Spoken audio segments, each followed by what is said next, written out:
teman-teman yang akan meretas bisnis masa depan untuk menjadi sukses, kira-kira begitu kalau nggak salah ya. Pak Pande, meretas bisnis masa depan, coba saya akan elaborasi. Mungkin nanti mohon dipandu host untuk bisa menampilkan slide saya. Nah, kata meretas itu berarti hacking. Hacking itu berarti mengambil sesuatu yang ada di sana. Itu yang pertama. Apa sih yang ada di sana? Apa sih yang ada di luar begitu? Lalu kemudian meretas bisnis masa depan. Bicara masa depan kan berarti ada masa lalu. Apakah bisnis masa depan itu berbeda dengan bisnis-bisnis masa lalu? Lalu kita bicara new normal gitu. New normal artinya ada new normal berarti ada normal yang nggak new dong, begitu kan kira-kira. Baik, artinya kita akan bicara bagaimana menangkap hacking, orang bilang, kalau anak milenial bilang hacking bisnis masa depan di era new normal. Nah, bisnis hackingnya bagaimana, bisnis masa depannya bagaimana, dan era new normalnya bagaimana. Baik, era saat ini memang oleh saya slide berikutnya, Pak Host. Nah, kita akan bagi pembicaraan ini, walaupun singkat, mudah-mudahan kita bisa menghacking begitu. 4 hal. Yang pertama, new normal itu apa? Yang kedua, future business model atau bisnis masa depan itu yang seperti apa? Yang ketiga, bagaimana memulai bisnis nantinya? Kalau saya tertarik dan niat untuk memulai bisnis begitu, bagaimana caranya, apa yang mesti dilakukan begitu. Dan lalu kemudian nanti bagaimana successful business 360 ini bisa membantu para successor mempersiapkan diri untuk sukses menjadi pebisnis di era new normal begitu. Kira-kira itu yang barangkali akan kami bawakan berdua begitu dengan Pak Putu Mudarse. Baik, kita mulai dari apa sih itu new normal. Successor, kita nggak pernah terpikir ada COVID-19. Tiba-tiba saja Desember, kalau nggak salah Desember 2019 atau November awal Desember 2019, itu muncul di China. Ada satu virus yang mulai di Wuhan. Kita successor pasti tahu semua ini, berita ini kan sudah kita tahu. Lalu tanpa kita sadari itu merebak ke seluruh dunia dengan sangat masif, mengancam kesehatan kita semua, mengancam kesehatan, dan karena kesehatan yang terancam, maka semua kegiatan terancam, lalu kemudian struktur ekonomi juga terancam. Ini yang terjadi. Kita sudah tahu ada beberapa negara melakukan lockdown. Kita tidak mau menyebut lockdown, lalu kita sebut dengan PSBB, agak lebih halus, tapi itu semacam lockdown juga, sehingga pergerakan manusia dan pergerakan barang terancam, produktivitas terancam, ekonomi terancam. Ini yang terjadi di seluruh dunia. Mungkin kita lihat slide berikutnya, slide saya berikutnya. New normal, kita mulai dari ancaman yang sudah ada atau sebaran virus yang sudah mengancam ke seluruh dunia begitu. Ini mari kita lihat ini yang terjadi. Hampir seluruh dunia merah.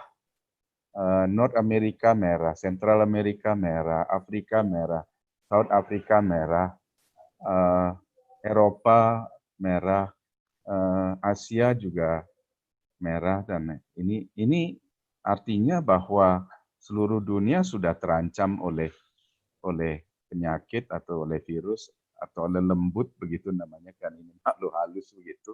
yang tidak bisa kita tahu, apa yang tidak bisa kita lihat begitu, itu sudah mengancam hampir seluruh dunia, bukan hampir seluruh dunia.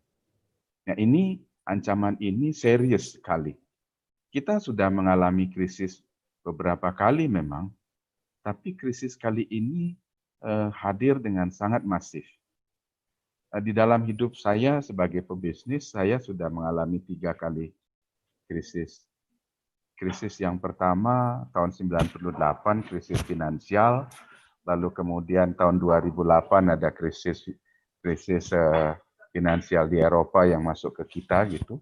Lalu kemudian saat ini krisis yang ketiga yang saya alami. Saya tidak mengalami resesi Malaysia tahun 33 karena waktu itu kita semua belum lahir. Nah, krisis kali ini sangat besar dampaknya terhadap tata kehidupan manusia, tidak hanya ekonomi, tapi tata kehidupan manusia dulu yang kena, baru merembet ke ekonomi. Nah, ini yang terjadi, dan krisis kali ini cukup masif dan cukup mahal. Cukup masifnya bagaimana? Karena hampir seluruh dunia terkena. Cukup mahalnya bagaimana? Ada data yang mungkin satu saat nanti kita bisa elaborasi, bahwa stimulus ekonomi yang sudah dikeluarkan oleh negara-negara maju, Eropa, Amerika, dan Jepang, atas krisis ini dari mulai Desember atau Januari sampai Maret, itu sudah 10 kali lebih besar dibandingkan dengan krisis-krisis tahun lalu, baik itu krisis 98 maupun krisis 2008. Sudah mengeluarkan 10 kali lebih besar stimulus ekonomi. Artinya negara sudah mengeluarkan dari koceknya untuk menyelamatkan ekonomi rakyatnya sudah 10 kali dibandingkan dengan krisis 2008. Dan itu sampai bulan Maret, dan itu masih berlanjut kemudian. Nah, ini dikhawatirkan tidak ada negara yang akan kuat memberikan stimulus begitu besar kepada rakyatnya, kepada pertumbuhan ekonominya. Akhirnya kita beralih, lalu pelan-pelan kita berupaya untuk berdamai katanya dengan COVID. Nah, itu kira-kira, mungkin boleh saya dibawa ke next slide-nya. Nah, ini kita bicara 12 sampai 18 bulan ke depan, kita cuma berharap satu hal, yakni ditemukannya vaksin. Vaksin yang bisa menangkal virus. Karena saat ini tidak ada obat yang benar-benar bisa menyembuhkan begitu virus ini dan lain sebagainya. Ada orang bilang Avigan, ada kemudian eukaliptus dan lain sebagainya. Kemudian ada yang bilang remdesivir dan lain sebagainya. Tapi bukan masalah tidak adanya, obatnya juga susah. Kita berharap 12 sampai 18 bulan ke depan kita menemukan virus dari berbagai kandidat ini. Nah, pada saat itulah mungkin normalnya baru kita akan mulai. Nah, saat ini yang kita lakukan adalah kita tetap hidup dengan kebiasaan-kebiasaan baru, new normal, agar ekonomi berjalan. Orang mengatakan saat ini situasinya adalah survival mode. Pokoknya asal survive aja sampai dengan krisis ini berakhir, sampai dengan virusnya berakhir, lalu kita mulai sesuatu yang normal. Next slide, tolong saya diinikan. Nah, virus ini sudah membuat adanya ketidakpastian yang membawa kita pada pengurangan nilai-nilai hidup. Ketidakpastiannya apa? Penyebaran virus terus berlanjut, berimbas pada kesehatan masyarakat secara luas, perpanjangan kerusakan pada ekonomi global, terutama apabila terjadi lockdown cukup panjang begitu, dan kemungkinan kalau ini panjang bisa beberapa negara melakukan lockdown kembali, pertimbangan untuk melakukan perubahan, Kapan berakhirnya kita juga belum tahu. Pengembangan herd immunity sudah sempat dilakukan, kita dilepas begitu hidup seperti apa adanya. Anda silakan hidup normal tapi new, normal tapi baru begitu. Nah, pengobatan juga belum ketemu, sehingga apa yang terjadi adalah pengurangan nilai hidup kita, ada silent victim, ada musuh yang tidak kelihatan, seperti saya tadi katakan, ada lelembut sebenarnya di samping kita yang susah kita cerna, susah kita ketahui. Lalu ada ketidaknyamanan, ada pengangguran baru. Nanti saya akan cerita begitu masifnya pengangguran baru. Ada ketakutan kehilangan pekerjaan dan ketidakstabilan finansial dan impact-nya pada ekonomi. Ini yang terjadi. Ini mau tidak mau, sadar atau tidak kita sadari, inilah yang terjadi dengan adanya krisis. Ada sesuatu yang tidak pasti, ada ketidakpastian yang cukup tinggi atas kehidupan kita, atas seperti apa hidup kita nantinya. Nah, pengangguran, orang mengatakan akan terjadi pemiskinan kelas menengah. Itu yang banyak dibicarakan sekarang. Banyak kelas menengah yang jatuh, turun pendapatannya karena PHK, karena dagangannya nggak laku dan lain sebagainya. Itu cukup masif dan masih berjalan. Kalau kita lihat pada slide saya berikutnya misalnya, mohon slide berikutnya kita lihat. Ini kemiskinan, jumlah orang miskin yang terjadi di Indonesia berdasarkan kata data. Kita lihat pada bulan 2000, sebenarnya sampai dengan 2009 kita bisa lihat di sini bahwa kemiskinan turun terus begitu. Artinya program pemerintah sejak 2007, 2008, 2018, 2017, 2016 begitu mengentaskan kemiskinan cukup berhasil. Kita apresiasi pemerintah kita yang berhasil menurunkan tingkat kemiskinan. Jumlah penduduk miskin turun, tetapi pandemi ini sampai dengan Maret saja sudah menaikkan tingkat kemiskinan kita dari 24,8 juta menjadi 26. Dan ini masih terus kalau kita lihat, mungkin grafiknya akan begini sampai dengan pandemi ini berakhir. Kondisi inilah yang memicu ada sesuatu yang bergerak secara masif, ada sesuatu yang rentangannya, opiak-opiakannya secara masif. Nah ini kita bilang ada opiakan, saya bilang opiakan itu ada disruption. Kemarin kalau bisnis kita ada disruption bisnis dengan adanya teknologi internet of things gitu, ada disruption bisnis dengan revolusi industri 4.0 begitu. Nah, tapi di pandemi ini membuat opiakan tidak hanya bisnis, tapi opiakan disruption di tata kehidupan semua negara, tata kehidupan bermasyarakat lah begitu kira-kira. Tata kehidupan bermasyarakat berarti tata kehidupan sosial, tata kehidupan bisnis diopiak. Terakhir orang mengatakan di reset ulang. Kalau komputer itu dipencet Alt Del begitu teng gitu hilang. Sesuatu yang baru kita mesti mulai gitu katanya gitu. Baik, bisa minta ke slide saya berikutnya. Kita mesti ngapain nih sekarang?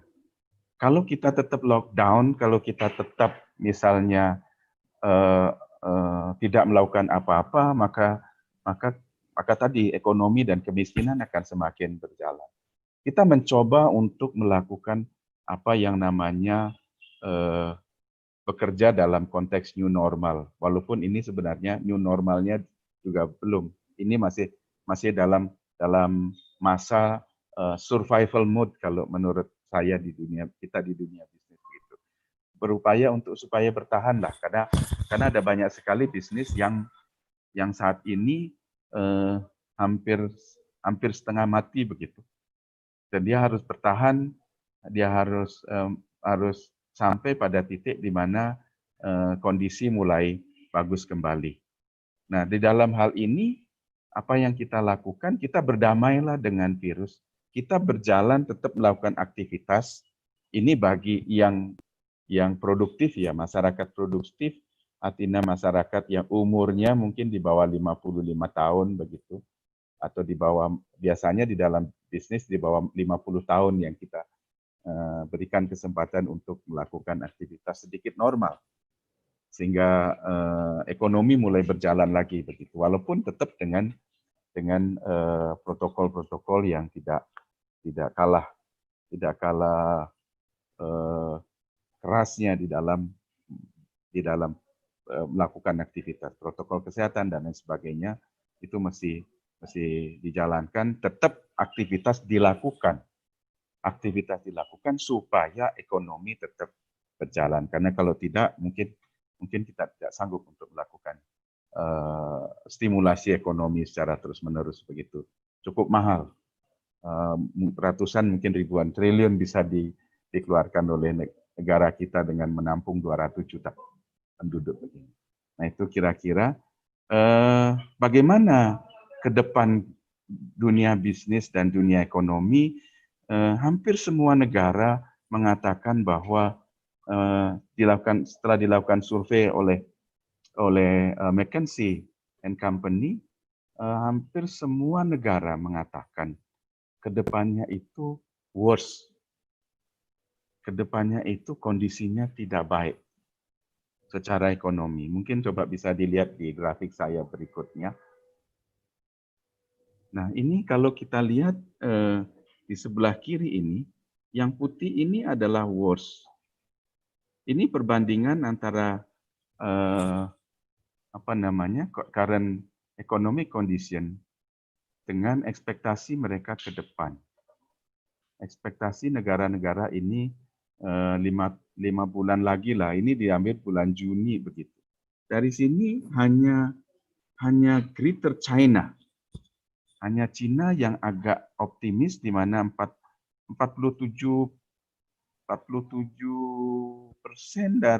dari responden pelaku ekonomi ini yang dilakukan di survei tentunya, itu masih mengatakan bahwa kondisi 5 bulan, 6 bulan ke depan bisa jadi lebih bagus kok dibanding sekarang. Gitu. Sementara yang bilang worst di China adalah 45% begitu. Nah, mari kita lihat negara lain. Asia Pasifik, 88% dari responden pelaku bisnis mengatakan ke depannya worse, ke depannya kurang begitu bagus, tidak bagus kondisinya. India 89% mengatakan worse, Eropa itu ada 95% mengatakan 6 bulan ke depan ekonomi akan worse. Middle East 97% dari pelaku bisnisnya memperkirakan 6 bulan ke depan itu kondisinya worse begitu. Lalu kemudian North America, bahkan Amerika Utara, Amerika Serikat dan Kanada dan lain sebagainya begitu, mengatakan 97% masih berpikir bahwa 6 bulan ke depan ekonomi itu masih worse. Lalu kemudian North America juga demikian, Amerika Latin juga demikian, other developing country juga demikian. Ini artinya dalam 6 bulan ke depan itu prediksi dari para pelaku bisnis, prediksi dari pelaku ekonomi, kondisi masih kurang begitu bagus. Karena kembali tadi, vaksin belum ditemukan, kemungkinan penyebaran masih masif COVID-nya, lalu beberapa negara masih belum berani melakukan kegiatan ekonominya dengan secara baik. Ini kondisi ekonomi di seluruh dunia kira-kira begitu. Masih agak kurang bagus ke depannya. Ini kalau kita bisa lihat begitu. Lalu kemudian kita lihat berikutnya, resesi seperti tadi dikatakan, ditampilkan dalam video, bahkan resesi pun tidak dapat dihindarkan.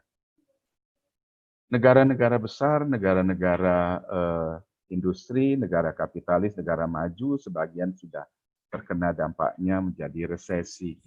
Resesi itu artinya pertumbuhan ekonominya negatif, ditandai dengan stagnan dan negatif, dan stagnan ditandai dengan katanya dua kuartal kalau sudah negatif pertumbuhan ekonominya itu sudah masuk ke dalam jurang resesi.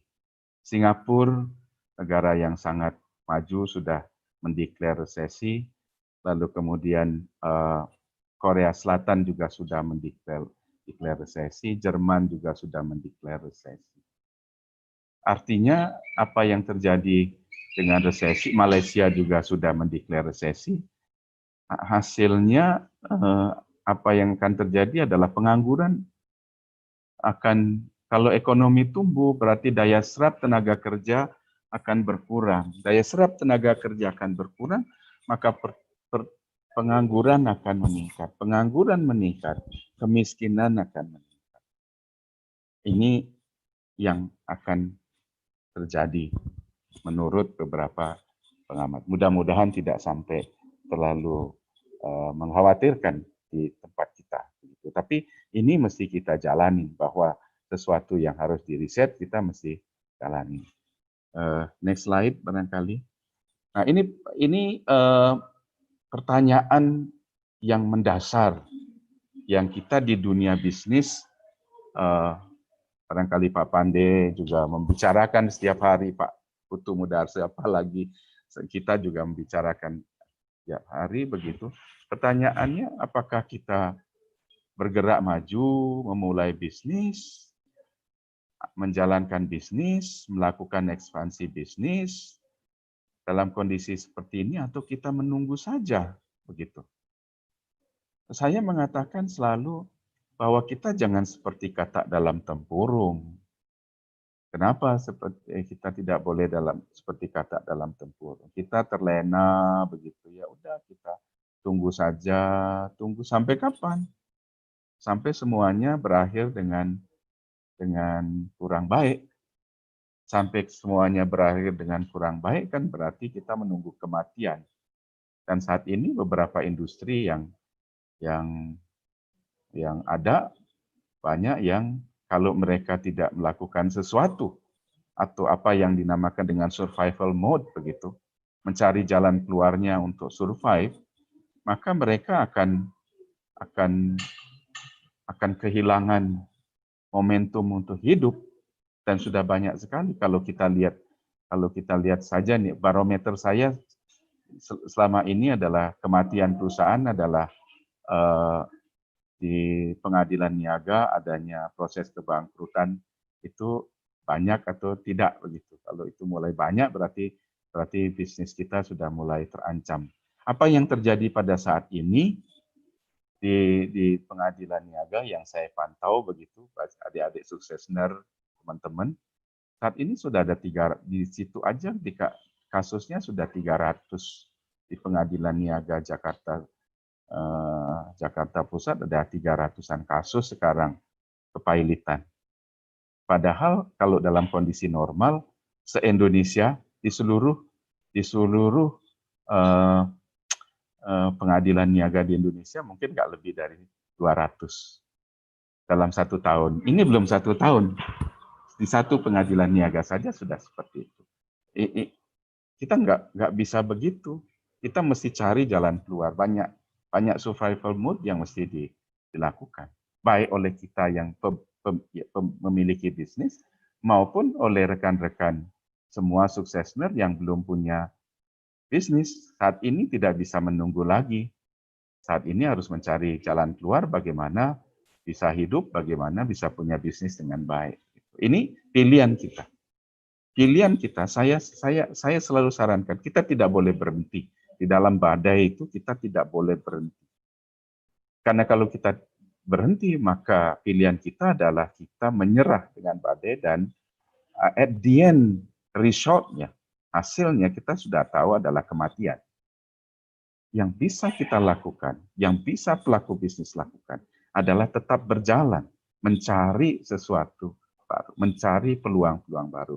Nanti kita akan cerita, nanti di dalam pelatihan kita akan berikan bagaimana mencari peluang baru dan peluang-peluang baru apa saja yang muncul di situ dengan adanya krisis. Itu kira-kira next berikutnya. ada optimisme sebenarnya dari seluruh dunia bahwa sejak Maret sampai dengan April dan Juni itu ada demand yang meningkat. Jadi tidak berhenti. 5 menit lagi Pak Marpa. Oh, baik. Ada demand yang meningkat sehingga yang perlu kita lakukan adalah menampung demand ini untuk kemudian kita jadikan sebagai optimisme di dalam kita bergerak. Nah, itu kira-kira mungkin bagaimana memulai bisnis. Saya akan skip beberapa slide. Pak host tolong diinikan slide-nya. Ini metafora yang kebutuhan, metafora yang meninikan dunia bisnis. Mungkin bisa di skip lagi, tolong. Model bisnis seperti apa? Silakan. Saatnya kita hacking saat ini, mereject, membuat lompatan baru. Para suksesioner, saat ini adalah waktunya pergantian pemain. Pergantian pemain, baik itu pemain pelaku bisnis maupun pemain yang lainnya. Ini yang mesti kita hijack, ini yang mesti kita hack, ini yang mesti kita ambil. Jangan orang lain yang ambil. Next slide. Nah ini saya selalu mengatakan bahwa krisis itu punya dua sisi mata uang. Sisi satunya adalah danger, bahaya, dan sisi lainnya adalah opportunity. Di dalam setiap krisis selalu ada danger, ada opportunity. Mari kita, saya tadi sudah melihat danger-nya, tapi mari kita sekarang lihat opportunity. Ada peluang besar di depan yang mesti kita ambil sebenarnya. Next. Next. Nah, ada bisnis-bisnis yang jatuh seperti tadi ya, dan lain sebagainya. Next. Namun ada bisnis-bisnis juga yang naik. Nah, apa yang dilakukan adalah mempelajari bisnis model baru, model canvassing baru yang terjadi akibat adanya krisis. Karena semuanya bergerak ini, maka bisnis model baru juga harus dilakukan, harus dievaluasi lagi bisnis modelnya, value proposition-nya juga dilihat, customer-nya berubah, channel-nya berubah, key partners-nya bisa berubah. Pemilik bisnis pun saat ini sedang melakukan opyak-opyak. Kalau pemilik bisnis sedang melakukan opyak-opyak, kenapa kita yang belum punya bisnis tidak ikut opyak-opyak? Kenapa kita cuma tidur saja begitu? Kenapa kita cuma diam saja? Nah ini karena hal yang baru kita mesti bareng tuh memperebutkan kue-kue yang baru. Next slide tolong. Nah, pandemi ini memberikan banyak hal untuk para millennials. Saya katakan pandemi ini sudah mereset old business generation ke new business generation. Ini waktunya kita melakukan hacking, waktunya kaum milenial, waktunya kita yang tidak punya bisnis untuk masuk ke dalam bisnis saat ini. Next, gitu. Nah, bagaimana memulai bisnis? Nanti cerita panjang ini akan kita bahas panjang di dalam materi-materi kita, tapi paling tidak ada 4 securing step. Ada 4 step yang mesti dilakukan. Step yang pertama adalah getting start. Yuk mulai. Yuk mulai dari kita ikut webinar, mulai kita ikut pelatihan. Kita bicara mulai, objektif kita apa? Benar nggak kita pengen jadi pebisnis? Lalu kemudian kita explore ide bisnis yang kita punya. Mari kita explore. Lalu identifikasi keahlian saya. Oh, ahli saya adalah buat makanan, ahli saya adalah pertanian, ahli saya adalah elektronik, mekanik, dan lain sebagainya. Dan sehingga pada saat itu saya tahu bisnis apa yang saya suka. Lalu saya evaluasi kekuatan dan kelemahannya. Kalau itu sudah kita lakukan, mari kita temukan bisnisnya. Temukan bisnisnya artinya bangun bisnisnya sendiri. Menemukan bisnis bisa ada 3 cara. Kita nggak harus membangun sendiri. Kita bisa saja ikut bisnisnya teman, membeli bisnisnya teman, atau ikut sharing dengan bisnisnya teman. Kalau itu pun nggak bisa dilakukan, kita bisa franchise. Sekarang banyak sekali franchise yang murah. Ada makanan ini franchise, ada alat ini franchise, dan lain sebagainya. Banyak sekali. Anda boleh tidak harus punya ide sendiri kok. Anda bisa saja mengambil dari data franchise.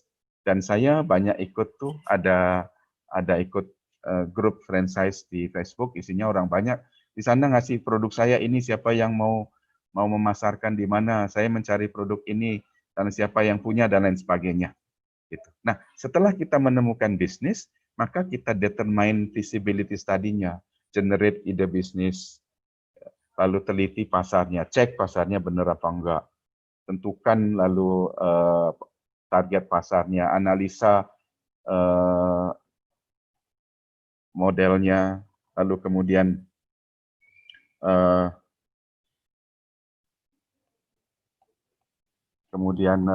analisa potensial pesaingnya, kemudian develop model bisnisnya. Nanti kita diajarin semua nanti di dalam pelatihan kita. Lalu kemudian perhitungan initial investment-nya dihitung benar, ini layak apa enggak sih buat proyeksi arus kasnya, sampai kita ukur bahwa bisnis ini visible. Bisnis ini layak dijalankan. Misalnya begitu. Nah, setelah layak dijalankan, baru kemudian kita memulai bisnis itu, menjajakan. Successner pebisnis adalah marketer. Jadi Anda juga harus menjajakan ide Anda. Nanti kita akan coach Anda bagaimana menjajakan ide Anda. Mulai dari memilih nama bisnis, memilih lokasi bisnisnya, menentukan struktur legalnya, mendevelop rencana bisnisnya, mendevelop organisasinya, mempresentasikan bisnis. Kita presentasikan karena saya berharap bahwa bisnis yang didevelop ini bukan bisnis yang kecil lalu tetap menjadi kecil. Kita ingin bisnis yang kecil yang kemudian menjadi besar. Saya selalu berpendapat bahwa, oke, boleh 1 menit, bahwa bisnis itu tidak bisa dilakukan sendiri. We have to share, we have to create, we have to share. Artinya kita juga mesti membuka diri dengan calon investor, dengan angel investor, agar bisnis kita tidak hanya sekecil-kecil itu, punya bisnis restoran tapi cuma segitu, tidak terdevelop dengan baik. Nah, kita akan tuntun nantinya para successor tidak hanya memulai bisnisnya, tapi bagaimana membesarkan bisnis itu sendiri. Itu kira-kira dari saya, Pak Yuda, mengenai bagaimana new normal dan bagaimana hacking mengambil bisnis itu. Penekanan saya adalah it's time for newcomers, it's time for millennial untuk merebut peluang yang muncul akibat disruption. Peluang baru yang muncul akibat disruption.